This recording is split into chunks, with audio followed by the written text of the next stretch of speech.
Hey guys, welcome back. Early extension. It's a big killer of a lot of golf swings. As we start to come up too early, our hips move forward, we're standing up out of our posture, and now we got to start to cast to reach this golf ball. So if you're looking at me, my hips slide forward, I can't reach the golf ball, and I'm going to have to start to cast and flip the club a little bit too much instead of compressing that golf ball to be able to reach it in general. So there's two main things we're going to talk about with this.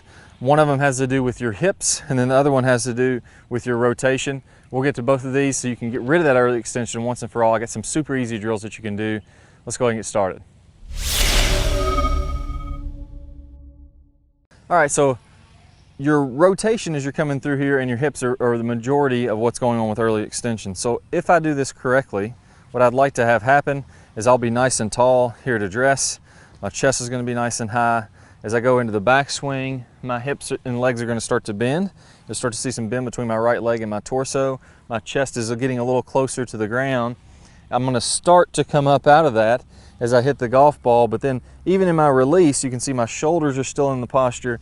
I've stayed nice and through my posture, and I can really, what's called, cover this golf ball. So I'm going to be able to really compress it, get a lot of forward shaft lean, and keep my posture all the way through the shot. That's the ideal way of that happening.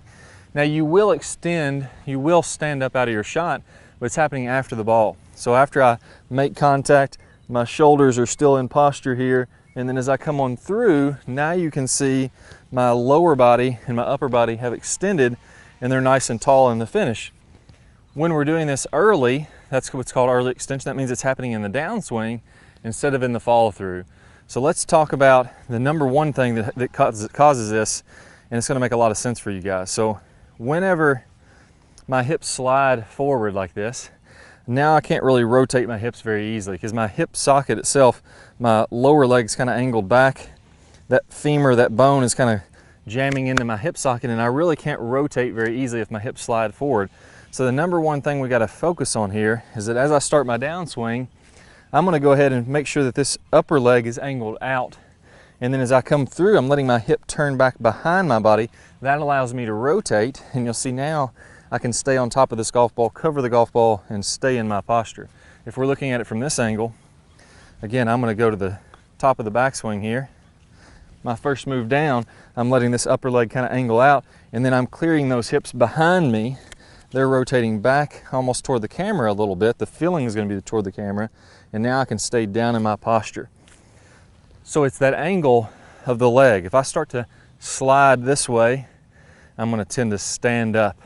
And when I do that sliding and standing up, I can't rotate. So I want my hip to do this type of motion, move back, and then I'm going to be able to rotate. So it's that sliding and rotating together that's really going to help you out. So if you look at your posture, for those of you guys who are early extending, not only are you sliding forward, but you're also limiting your rotation at impact. You probably look like this, where your hips aren't very open. We want to look more along the lines of this, where my hips are open and I'm coming through that shot. Now, the last piece of this is we do need to extend. We need to extend after we're coming through contact, and let me go the proper way to do that, and then we'll put it all together and I'll hit a couple shots for you. So when I make my downswing, my lower legs, my upper legs, my lower body is going to be flexing into the ground, almost like I'm ready to jump up. And you're going to see an angle between that and my torso. So as I start down, I want to have a flex in my lower body.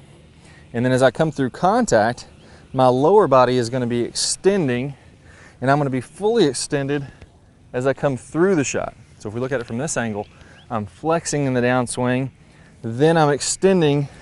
This is losing that angle after contact. If you're early extending, you're doing that before contact. So number one, I got to get rid of that slide. I got to watch myself on camera, make sure that I'm not bumping my hips. I got to get that hip to turn back, have the upper leg kind of facing out that direction. Number two, I've now got to let my hips go ahead and rotate more. So if I'm looking from this way, I'm going to let my hips rotate out of the way. And number three, I'm going to bend my legs as I start down. As I come on through, those are going to extend, and I'll be nice and tall. My body is fully extended as I go through the shot here. That's going to be in the follow through. Put those three pieces together, work them in slow motion. A lot of pausing drills, probably 100 repetitions getting them correct in slow motion. And then I can throw all three pieces together and go ahead and hit some nice clean shots stinging my posture. There we go, nice and solid. Did well, stayed in the posture, hips did pretty good. Work on those drills, guys. You're gonna get rid of that early extension, you're gonna start compressing the golf ball. See y'all soon.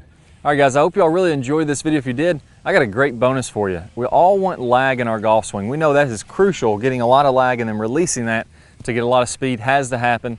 I'm gonna play a bonus video that goes over one of my #1 lag drills out there. I'm gonna show you how the pros do it and how you can do the right takeaway to improve your lag right away. So that preview of that video is gonna come up here in a second.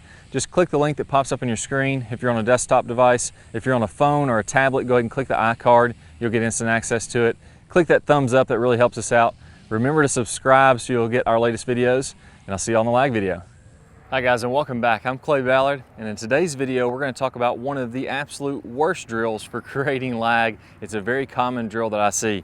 And in this drill, what we're going to do is we're going to set the wrist very early to create an angle of lag, and then we're going to try to hold this throughout the swing. It's one of the worst things that you can do to build lag. I'm going to talk about the science behind why this is the case, and I'm also going to give you a great drill to help you improve your lag, all in this video. Let's go ahead and get started. If I do it this way versus holding that position, exact same thing happens when we're building lag in the golf swing. So what we want to do is throughout the swing, I want to have a very low and wide takeaway. So I'm not going to set my wrist early at all. If you look at a lot of the top players, you look at Adam Scott, very wide takeaway, not very much wrist set at all. You look at Rory McIlroy, look at Tiger Woods. All these players are using a wide takeaway and not getting very much wrist set, so that later in the swing, as we start down, we can increase this wrist set, and we're really only going to max out this angle of lag for a split second in the downswing. Okay, so a 3-step drill here. Now, as we get started with this, I want to remind you that the fulcrum in this golf club for getting a massive amount of lag is right at the end of the golf club. This is where I want my hinge point to be.